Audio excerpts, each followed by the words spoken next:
Okay, so let's look at weeks 3 to weeks 5 inside the eSecurity module. These are the two module numbers that are associated with it. So we're going to look at developing a fundamental understanding of cryptography, typically around the basic areas of basic ciphers and some fundamentals. Then we'll look at public key, private key and key exchange. Then go into hashing methods and how we sign for our identity. And then finally we'll have a look at some digital certificates. Each of the areas are really interwoven, and to really understand cryptography properly, then you need to understand each of the 4 areas and see how they all interlink.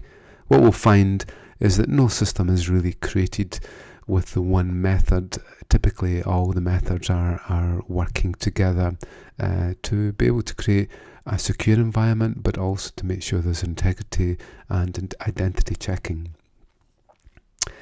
Okay, and along with that, cryptography is probably one of the least understood areas within industry, and this causes many problems, especially now as we have to increasingly use cryptography to be able to prove identities, prove integrity, and also to keep things secure.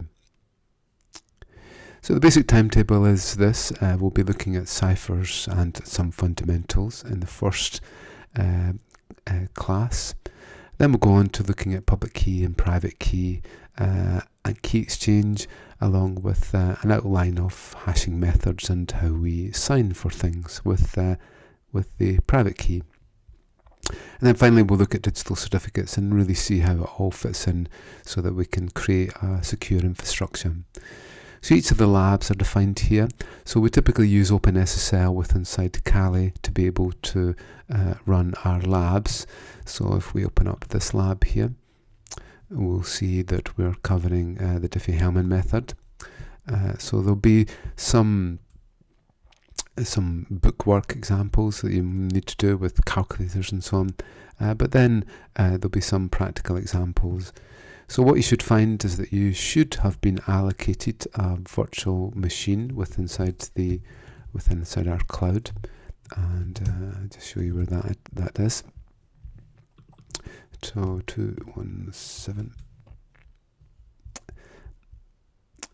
Okay, so if you look at our weekly activities, for the first week, have a look to see what your group number is. So the group number should be there, so you pick off your matriculation number and that defines your group.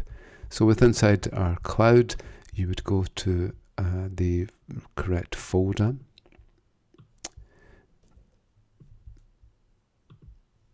and the correct folder is this one here. Pick off your group number, so let's take this one here, and all we have really is a Kali instance.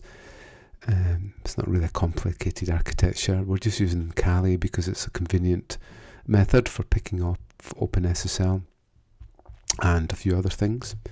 As we'll see, we have a little bit of Python that we're going to implement to explain some of the principles. Okay, so once it's started up, you should be able to get access to OpenSSL, and that will allow you to be able to do your encryption examples. Okay, so we just get logged in.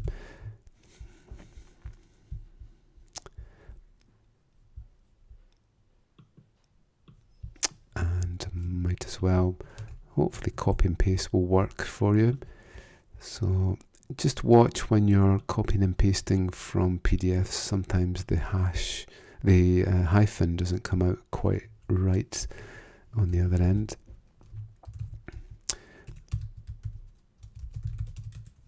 And there we go, so we're running 1.01e. Okay, so that provides us with our practical side. So make sure you power off your virtual machine. We're not really keeping anything at the end, and each lab should be independent from the other ones. Okay, along with that, we've got some Python examples. So you should find that Python is a great language for creating small little bits of code that we can use to be able to explain key concepts. So typically what we do is we might go to the web page associated with our code, or in this case we'll just copy and paste. We power our virtual machine on, and we'll just get started up. Okay, so you should find that there's an associated web page that you go to. If you want, you can actually copy the Python code from the web page. So let's do that. So this is one related to prime number. Wait for your virtual machine to start up. Again.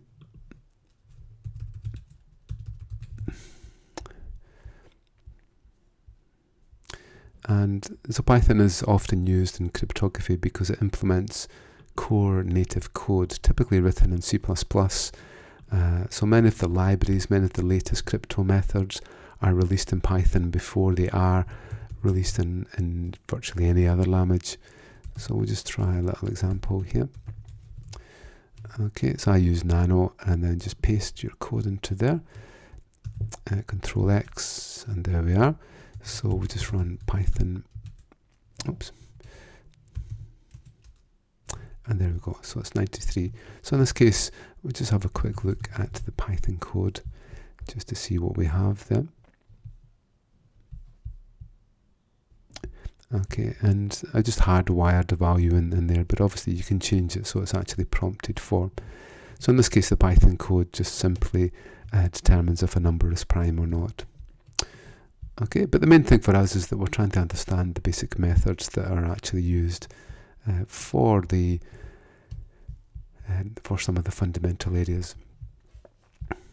Okay, so that's the main lab, and then there's an additional lab that you should complete too if you have time. So when it comes to the main areas that we're going to look at, so this will span across 3 weeks. And the first area is really a bit of history, a bit of understanding of how you go ahead and crack some codes. So look at things like frequency analysis, look at some ciphers that we used in the past, and just really get your mind into gear about cracking some codes. Okay, so the lecture is here if you want to watch it, and the PDF is here, and along with the lab. Then we have a number of tests that you can take, and one of the ones that we have is a 5-minute challenge. So the challenge is to be able to decode this within five minutes. So we're given the frequency count. We've also given 2-letter and 3-letter words, and we must try and reason what the mapping actually is. Okay, so make sure you have a look at that, and that will give you a heads up on how to crack some codes. And along with that, the first test is really looking at our first test. Our first lab is looking at some very basic challenges here. So if you open up this one, then what we've got is a whole lot of challenges for you to complete. So in this case, 62 is an B, 6F is a 6F is an O, and 6E is an N, and 65 is an E. Okay, so I've got 1 mark. So try and get 30 marks overall, and you should be able to go through the challenges. So there's the pick pen. Pick pen is a graphical one, so this is an H. This is this shape here, which is an A. This is a square with a dot, which is an N. And this is a D, hand. There we go. So I have 2 points now. Okay, so have a look at that the tests and get up to speed in cracking some ciphers. Okay, so a number of little tests. Try and get used to converting into hex and hex to binary, and then also from binary into base 64. In the following weeks, what we'll actually do is to be able to look at some more modern cryptography methods. And we'll start with public key, private key, and some key exchange, and see the importance of these things. So we'll try and cover as many different areas as possible in terms of encryption, and then we'll look at lots of different hashing methods that are actually used, and to try and differentiate between the two of them. And then probably one of the most challenging areas of all is digital certificates and the PKI infrastructure. It certainly causes a lot of problems with inside industry.